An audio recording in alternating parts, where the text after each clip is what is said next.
So let's draw the Lewis structure here for SNO minus. So when we do Lewis structures, the first thing we need to do, count the valence electrons up. Sulfur is in group 16, it'll have 6, nitrogen group 15, and then oxygen right there with sulfur in group 16. And this negative means we have an extra electron, so we need to add one more there. And when we do that, we end up with 18 total valence electrons for SNO minus Lewis structure. So when I'm given a Lewis structure like this, the SNO, I'm pretty sure that it's going to be S, N, and O here in this fashion. So I've got 18 valence electrons. I'm going to put 2 between atoms. That'll form the chemical bond between the atoms. Then I'm going to complete the octets around the atoms on the outside. So I've used 16 valence electrons. I'll put 2 here on the center atom, but now I'm out of valence electrons. So at this point, we're going to have to use a double bond or a triple bond, something to get 8 electrons around the nitrogen in the center. If I move this pair of electrons here, that'll create a double bond. So now nitrogen, it has 8 valence electrons, oxygen has 8 valence electrons, and we're still using 18.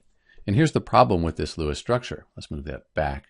I could have also moved a pair of electrons here. Now sulfur has 8, nitrogen has 8, and oxygen has 8. So the question is, which pair do we move? And it does make a difference. So we would call these resonance structures. So which is the most likely or favorable structure here? To figure that out, we need to calculate the formal charges. And when we do that, we end up with, if you need help calculating formal charges, there's a link at the end of this video on how to do that. So in this case, we have 0 on the sulfur, 0 on the nitrogen. The oxygen has a -1 formal charge. That makes sense because we have this negative charge up here. But if we put the double bond here with the oxygen, let's put that down here. Now the formal charge, that negative formal charge, is on the sulfur and the oxygen is 0.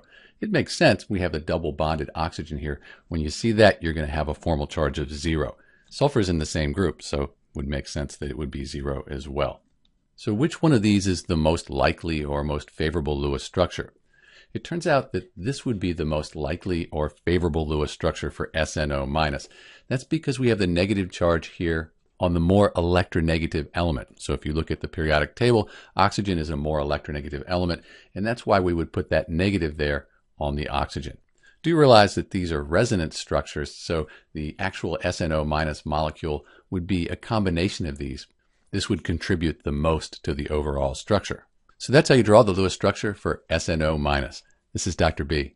Thanks for watching.